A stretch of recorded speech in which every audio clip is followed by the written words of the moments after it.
So hi guys, welcome back to our channel. Last video में हमने आपको बताया था कि आप टाइप्स ऑफ ऑर्डर्स कैसे लगा सकते हैं, स्टॉप लॉस ऑर्डर क्या होता है, लिमिट ऑर्डर क्या होता है, मार्केट ऑर्डर क्या होता है, इन सबको एग्जीक्यूट कैसे कर सकते हैं एंड इन सबको आप यूज करके कैसे पैसे कमा सकते हैं। So welcome to day 8 of this series, जहां पे आप सीखोगे stock market from very basics till the very advance pro level. And हमारा वादा है हम आपको एक प्रो ट्रेडर बना के छोड़ेंगे। So let's get into this video. आज की वीडियो आपके लिए बहुत ज्यादा इंपॉर्टेंट होने वाली है। आप समझने वाले हैं कि सपोर्ट क्या होता है, रेजिस्टेंस क्या होता है, इन सबको प्रैक्टिकली हम यूज कैसे करते हैं, लगाते कैसे हैं, इससे पैसे कैसे कमाते हैं। So let's dive into this video, जहां पे आपको हम समझाने वाले सबसे पहले सपोर्ट। अब मैं एक बहुत इंटरेस्टिंग आपको कहानी से शुरू करूं ना, तो मेरे पापा ने मुझे एक बात बताई थी कि जो भी चीज का प्राइस बढ़ता है ना, या जो भी चीज उठती है ना, वो कभी ना कभी आज नहीं तो कल गिरने वाली है। क्या मतलब? अगर कोई चीज का प्राइस बढ़ रहा है तो वो आज नहीं तो कल गिरेगा जरूर। कब गिरेगा हमें उसको प्रिडिक्ट करना है, कैसे गिरेगा हम उसको प्रिडिक्ट करना है। यही सिमिलर बात अगर मैं आपको दूसरे तरीके से समझाऊं, जो भी चीज अगर टूटती है ना या गिरती है ना, तो वो चीज वापस ऊपर जरूर बढ़ती है।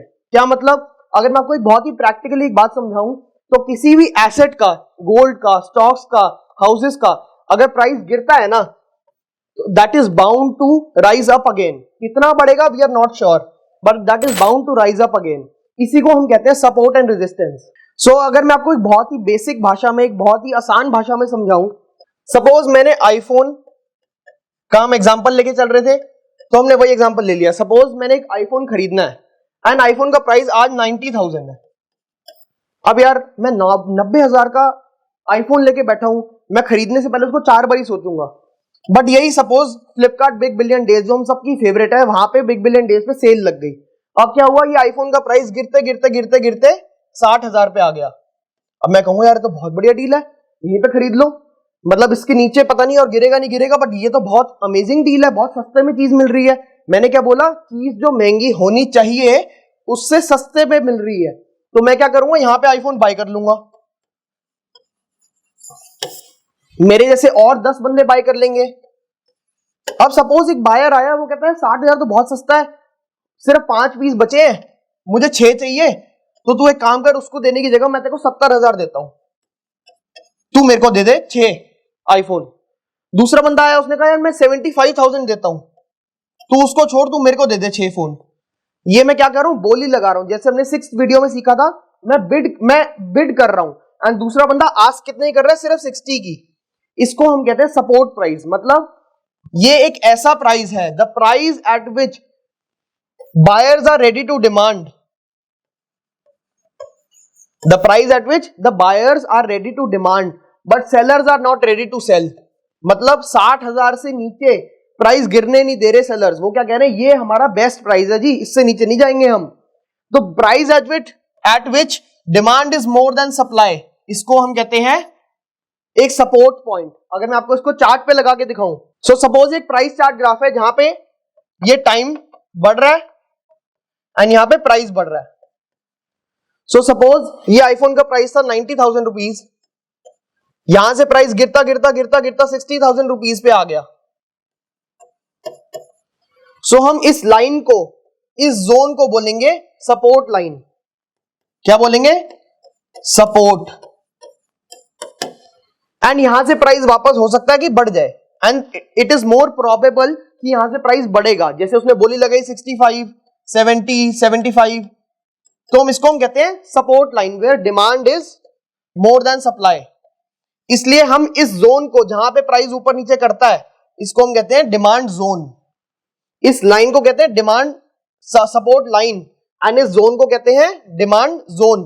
हो सकता है ये बातें आपके दिमाग से बहुत ऊपर से जा रही हो कि क्या कौन सी जार्गन में, कौन सी लैंग्वेज में बात कर रहा है, बट आई एम श्योर अगर आप ये पूरी वीडियो देखोगे तो आपको पूरा बहुत ही बेसिक्स टू एडवांस बहुत इजीली समझ आ जाएगा। सो इसको हम कहते हैं डिमांड जोन। अब अगर मैं प्रैक्टिकली आपको बताऊं, एक बहुत रियल लाइफ एग्जांपल से बताऊं, तो जैसे मैं जमीन पे खड़ा हूं, तो जमीन पे अगर मैं कूदा तो मैं वापस ऊपर आऊंगा। मैं स्प्रिंग को अगर नीचे फेंकूंगा तो वो वापस ऊपर आएगा। तो स्प्रिंग के लिए वो क्या है, एक सपोर्ट। हम कहते हैं सपोर्ट के थ्रू चल रहा है, इसलिए वो एक सपोर्ट है। यही अगर हम इसके कॉन्ट्रेरी रेजिस्टेंस की बात करें, so resistance is exactly the contrary to it, where at the resistance point the sellers are more while the demand is less. क्या मतलब? अगर आईफोन के एग्जांपल से समझाऊं, तो 90,000 का आईफोन आज मिल रहा है यूएस में, जो मुझे चाहिए था, एंड उसका प्राइस इंडिया में है 1,10,000। अब मैं कहूंगा यार मैं तो यूएस से मंगवा लूं, पर वो कहता भाई मेरे कोई सोर्स ही नहीं है, कहां से लाके देगा। एंड सपोज वो प्राइस इंडिया में ब्लैक पे बिकने लग गया। क्या मतलब, अगर कोई बंदा लाइन में खड़ा तो वो कहता मैं ज्यादा पैसे दूंगा, मुझे पहले दे दे। उसने कहा मैं 1,20,000 का खरीद लूंगा। उसने कहा, दूसरे बंदे ने कहा मैं 1,30,000 का खरीद लूंगा। चौथे ने कहा मैं 1,40,000 का खरीद लूंगा। तो हम जैसे बिड आस्क स्प्रेड में समझा था, आस्क में लोएस्ट प्राइस वाला ऊपर रहता है एंड बिड में हाईएस्ट प्राइस वाला ऊपर रहता है। This is the bid price, तो सबसे ऊपर आ जाएगा ये, मतलब लाइन में सबसे आगे खड़ा हो जाएगा वो बंदा, कहेगा आजा बेटा आजा खरीद ले में से 1,40,000 का। इसका क्या मतलब है कि 1,40,000 रुपए ही is ready to buy, but इससे ऊपर नहीं जाएगा। तो सेलर कहता है यार कोई नहीं, मैं तेरे को इस प्राइस पे जितने तू कहेगा ना उतने सेल कर दूंगा, बट डिमांड करने वाला सिर्फ एक है, आईफोन बेचने वाले 10 हैं।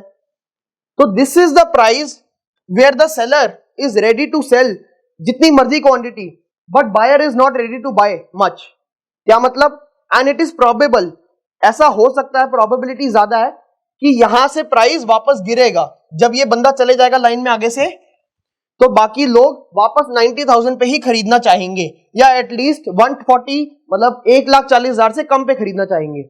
अगर मैं आपको इसको प्राइस चार्ट पे दिखाऊं एक रियल लाइफ एग्जांपल के साथ, सो सपोज ये आईफोन का चार्ट है एंड प्राइस यहां से बढ़ते बढ़ते बढ़ते 90,000 से बढ़ते बढ़ते 110,000 हुआ, 120,000 हुआ, एंड ये प्राइस बढ़ते बढ़ते 140,000 हो गया।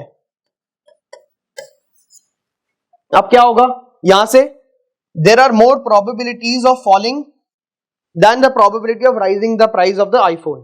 तो क्या होगा, यहां से इस लाइन से 140 टच करके आईफोन का प्राइस वापस गिर जाएगा, एंड इसको हम कहते हैं एग्जैक्टली रेजिस्टेंस। जैसे हम कहते हैं ना छत है यार, छत इससे ऊपर कहां जाएगा, छत टूट जाएगी इससे ऊपर जाएगा। तो अब वो टूटना क्या होता है, उस ब्रेकआउट को हम कैसे प्ले कर सकते हैं, उसमें कैसे पैसे कमा सकते हैं, वो हमारी नेक्स्ट स्ट्रैटेजी है। बी इन इट, आपको धीरे धीरे सब स्ट्रैटेजीज सपोर्ट रेजिस्टेंस के रिलेटेड बताई जाएंगी।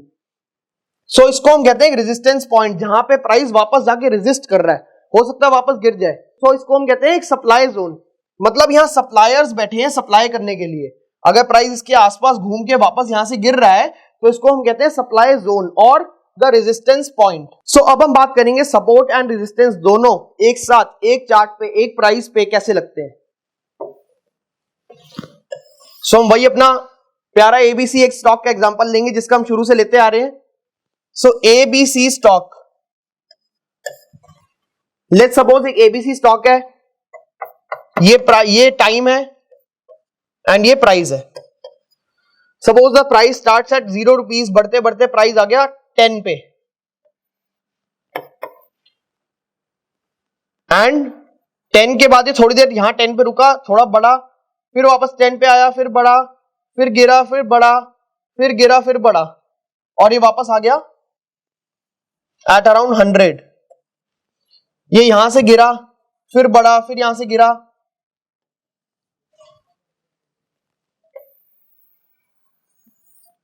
तो इस चार्ट में अगर हम देखें तो ये है सपोर्ट लाइन। डोंट वरी, हम आपको रियल लाइफ स्टॉक्स को दिखाएंगे कि उनके सपोर्ट रेजिस्टेंस कैसे बनाए जाते हैं एंड कैसे फाइंड आउट करे जाते हैं। एंड ये 100 की लाइन हो गई हमारे लिए रेजिस्टेंस। अब गाइस हम बात करने वाले सपोर्ट एंड रेजिस्टेंस एक दूसरे से ऑपोजिट होके भी एक दूसरे जैसे लगते हैं। सो इसका मतलब क्या है, अब हम बात करने वाले चेंज इन पोलैरिटी के बारे में। आपने कभी पोल्स के बारे में सोचा है कि नॉर्थ पोल इतना एक्सट्रीम अलग है, साउथ पोल इतना एक्सट्रीम अलग है, बट दोनों में एटमॉस्फेयर बिल्कुल सेम है। मतलब अगर या तो एक्सट्रीम ठंड है या एक्सट्रीम गर्मी है, या एक्सट्रीम उधर गर्मी है तो इधर एक्सट्रीम ठंड है। इसका मतलब क्या है कि पोल्स जो होते हैं they are very apart yet very alike. क्या मतलब, दोनों बहुत अलग हैं फिर भी सेम सेम लगते हैं। जैसे मैग्नेट होते हैं ना, चुंबक, उनके नॉर्थ और साउथ को मिलाओ तो वो चिपकते हैं, नॉर्थ और नॉर्थ को मिलाओ तो वो दूर जाते हैं। तो ऐसी सपोर्ट और रेजिस्टेंस है। मतलब अगर एक बारी कोई प्राइस, चार्ट का प्राइस, कोई स्टॉक का प्राइस एक बारी रेजिस्टेंस को तोड़ देता है एंड ऊपर चले जाता है, तो that resistance becomes new support. मतलब जो पहले रेजिस्टेंस थी, जहां पे लोग पहले बेचना चाह रहे थे, वो अब नई खरीदने की जगह बन जाएगी। मतलब सपोज एग्जांपल यहां से प्राइस गया ऊपर, वापस यहां पे आया एंड यहां से दोबारा बाइंग हो जाएगी, एंड जनरली हमें ऐसा देखने को मिलता है जो न्यू रेजिस्टेंस है वो न्यू सपोर्ट बन जाता है। और आप पूछोगे यार इसका क्या मतलब है, ऐसा क्यों है, ये क्या लॉजिक हुआ? सो इसका लॉजिक ये है कि जिन लोगों ने ये रैली मिस कर दी, मतलब जिन्होंने यहां पे सेल कर दिया था खरीदने की जगह, या जिनके पास यहां पे ऑलरेडी पोजीशन थी एंड उन्होंने यहां पे अपना प्रॉफिट बुक कर लिया, सपोज ये एग्जांपल 100 रुपए है एंड ये 10 रुपए है, 10 से खरीद के 100 पे बुक कर लिया एंड प्राइस 300 चला गया, अब उनको फोमो आ रहा है, वो कहेंगे हमने तो ये रैली में पार्टिसिपेट ही नहीं किया, इतने बड़े प्रॉफिट को हमने छोड़ दिया छोटे से प्रॉफिट के लिए, यार अब क्या करूं, वापस प्राइस एक बार गिर जाए, एक बार ही गिर जाए भगवान, एक बार ही गिर जाए मैं वापस खरीद लूंगा। तो क्या होगा, अगर यहां से प्राइस गिरा और 100 के आसपास आया, एग्जैक्टली 100 नहीं 100 के आसपास भी आया, डिमांड जोन में आया, तो बायर क्या करेगा, फटाफट खरीद लेगा वहां से एंड वहीं से प्राइस पलट जाएगा। इसको हम कहते हैं resistance becomes new support and change in polarity. या फिर सपोज किसी ने यहां पे शॉर्ट कर रखा है, अब आपको शॉर्टिंग के बारे में अगर नहीं पता तो चेक आउट आवर प्लेलिस्ट, जहां पे मैंने समझाया हुआ है what is shorting, what is long, इनका फर्क क्या है, इनको करते कैसे हैं। सो सपोज यहां पे किसी ने शॉर्ट कर रखा है एंड वो ऊपर गया तो उसको लॉस होगा, अब वो कहेगा भगवान एक बारी प्राइस गिरा दो, फूके मारेगा, कुछ ना कुछ करेगा, कोई टोटका करेगा, कोई भी तरीके से वो चाहेगा कि प्राइस नीचे आ जाए। जैसे ही प्राइस नीचे आया वो अपना लॉस बुक करके, छोटा सा लॉस बुक करके या फिर अपना प्रॉफिट बुक करके यहां से एग्जिट कर देगा। एग्जिट कैसे करेगा, स्क्वायर ऑफ कैसे करेगा, वापस बाय करके, एंड उसकी वजह से वापस यहां से प्राइस बढ़ जाएगा। सो that is how a resistance becomes support. Similarly suppose करो एबीसी स्टॉक प्राइस ही है एंड वो 100 से गिरता गिरता गिरता गिरता वापस 10 पे आ गया। अब सपोज किसी रीजन की वजह से यहां पे इसने प्राइस तोड़ दिया एंड ये और नीचे गिर गया, ये गिरते गिरते 1 रुपए पे आ गया एंड लेट सपोज कि प्राइस दोबारा बढ़ने लग गया, तो क्या होगा, जो पहले सपोर्ट था वो अब रेजिस्टेंस बन जाएगा। सो सपोर्ट बिकम्स न्यू रेजिस्टेंस। वही चेंज इन पोलैरिटी के बारे में भी बात कर रहे हैं। सो क्या होगा, सपोज ये प्राइस गिर गया, वापस बढ़ा, यहां पे सेलर्स दोबारा एक्टिवेट हो जाएंगे एंड यहां पे शॉर्ट करेंगे या फिर सेल करेंगे, तो वो प्राइस गिरते गिरते वापस 1 के आसपास आ जाएगा। सो अब क्या होगा, ये सपोर्ट हमारा रेजिस्टेंस बन जाएगा। एंड इसका लॉजिक अगर आप पूछो तो लॉजिक ये है कि जिन्होंने इन सपोर्ट पे ये सोच के बाय किया होगा कि यार यहां से प्रोबेबिलिटी ऑफ बाइंग ज्यादा है, डिमांड वर्सेस सप्लाई देखा जाए तो डिमांड ज्यादा है, तो उन्होंने ये सोच के यहां पे बाय किया होगा एंड उनका लॉस आ गया होगा 9 रुपीज का 10 रुपीज की बाइंग पे, मतलब 90% प्राइस गिर गया। अब वो कहेगा यार मैंने 100 रुपए लगाए 10 रुपए रह गए, मैंने 1000 रुपए लगाए 100 रुपए रह गए, भगवान एक बारी प्राइस ऊपर आ जाए, मेरी जहां बाइंग करी थी वहीं पे आ जाए, मैं वापस बेच दूंगा। तो क्या होगा, जैसे ही प्राइस बराबर आया मैं वापस बेच दूंगा, तो यहां पे वापस प्राइस बढ़ते ही उसने वापस सेल कर दिया। या फिर जिन्होंने न्यू पोजीशन बनानी होगी वो जैसे ही देखेंगे कि ये प्राइस वापस आ गया है और ये प्राइस तोड़ नहीं पा रहा और ऊपर नहीं जा पा रहा, तो वो यहां पे न्यू शॉर्ट सेल पोजीशन बना लेंगे, जिसकी वजह से दोबारा प्राइस गिर जाएगा। सो that is how change in polarity works. Now अगर हम स्ट्रैटेजी के बारे में बात करें, जिसके बारे में आप वेट कर रहे थे बहुत देर से, so let's go on to that कि क्या बेसिक स्ट्रैटेजीज हो सकती हैं सपोर्ट एंड रेजिस्टेंस को ट्रेड करने की। सपोज एक प्राइस चार्ट है जिसका हम एग्जांपल ले रहे थे एबीसी, इसका प्राइस यहां से बढ़ा, यहां से वापस गिरा, फिर बढ़ा, फिर गिरा, मतलब ऐसे कुछ भी चल रहा है रैंडम। एंड सपोज आपने आइडेंटिफाई किया हुआ है कि ये एक सपोर्ट है। अभी आइडेंटिफाई कैसे करोगे, आपको कैसे पता चलेगा सपोर्ट है, ये डिमांड जोन है? Stay tuned, will tell you everything step by step. So suppose आपने ये आइडेंटिफाई कर लिया कि एक सपोर्ट है, एक डिमांड जोन है। सो आपने क्या किया, जैसे ये दोबारा एक सपोर्ट के पास आया, या तो आपने बाय कर लिया एंड प्राइस ऊपर चला गया, या फिर आपने वेट किया सपोर्ट टूटने का। क्या मतलब, यहां पे कोई रेड कैंडल आने का, यहां पे 2-3 रेड कैंडल आने का, एंड जैसे ही वो यहां पे सस्टेन करी, यहां पे 2-3 कैंडल्स बनी और रुकी, वैसे ही आप क्या करोगे, यहां पे सेल कर दोगे। क्यों कर दोगे सेल, क्योंकि चेंज इन पोलैरिटी के हिसाब से ये रेजिस्टेंस बन जाएगी एंड सपोर्ट जैसे ही न्यू रेजिस्टेंस बनी, प्राइस यहां से और तेजी से गिर सकता है। So either you can sell when support breaks down, इसको हम कहते हैं ब्रेक डाउन, और यू कैन बाय अगर यहां से प्राइस वापस थोड़ा सा बढ़ते हुए दिखता है, तो अगर यहां पे ऐसी कोई कैंडल दिखती है ग्रीन बढ़ती हुई, मारूबोजू कैंडल दिखती है या कोई और कैंडल दिखती है, अब ये मारूबोजू कैंडल्स क्या होती है, वेट फॉर नेक्स्ट एपिसोड्स, हम आपको बताएंगे कि marubozu and different type of candles क्या होती हैं, डोजी क्या होता है, एंड बहुत सारी अलग अलग तरीके कैंडल्स को ट्रेड कैसे करते हैं। सो सपोज अभी के लिए आपको ये समझ आ रहा है कि यहाँ पे ऐसी कुछ कैंडल्स बनी, वापस प्राइस बढ़ने लग गया, तो आप यहां पे दोबारा बाय कर सकते हो and wait for it to go back up. Similarly आप रेजिस्टेंस के बारे में अगर बात करो तो ये रेजिस्टेंस है, either you can cell here eight the resistance. क्या मतलब, अगर यहां से आपको नॉर्मली जैसे हमें सेलिंग जोन दिखता है रेजिस्टेंस पे, नॉर्मली आपको यहां से प्राइस गिरते हुए दिख रहा है, कैंडल्स रेड दिख रही है गिरती हुई, तो आप यहां पे कहीं 2-3 कैंडल्स के बाद सेल कर सकते हो and wait for the price to go down so that you can square off and buy यहां पे अगेन।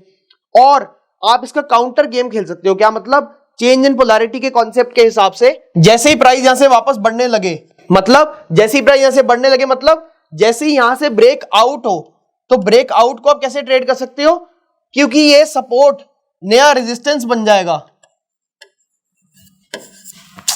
क्योंकि ये रेजिस्टेंस नया सपोर्ट बन जाएगा, तो आप क्या कर सकते हो कि जैसे ये प्राइस 2-3 कैंडल के बाद यहां पे होल्ड करे तो आप इसको बाय कर सकते हो, ये सोच के कि ये न्यू सपोर्ट बन गया है एंड यहां से प्राइस और ऊपर जा सकता है एंड यहां पे कहीं आप स्क्वायर ऑफ कर सकते हो वापस सेल करके। So that is how you can buy or sell given the support and resistance. Support and resistance को देख के आप ऐसे ब्रेकआउट या ब्रेक डाउन, इसको हम कहते हैं ब्रेकआउट अगर ऊपर गया तो, एंड सपोर्ट अगर टूटता है नीचे गया तो इसको हम कहते हैं ब्रेक डाउन। ऐसे आप ब्रेकआउट एंड ब्रेक डाउन को ट्रेड कर सकते हो। वेट फॉर नेक्स्ट वीडियो जिसमें हम आपको बताएंगे कि ब्रेकआउट और ब्रेक डाउन को आइडेंटिफाई कैसे करना है, उनकी कंफर्मेशन कैसे लेनी है, सपोर्ट रेजिस्टेंस लाइंस की कंफर्मेशन कैसे लेनी है, उनको ढूंढना कैसे, उनको लगाना कैसे है, and I will show you practically कि आप कौन कौन से स्टॉक्स पे कैसे कैसे उसको ढूंढ सकते हो। सो आई होप आपको ये वीडियो अच्छी लगी होगी। If you get something valuable from this series, do share it with your friends. Comment down below आपको क्या समझ नहीं आया या what do you want to learn new and next, and till then like our videos. Thank you so much.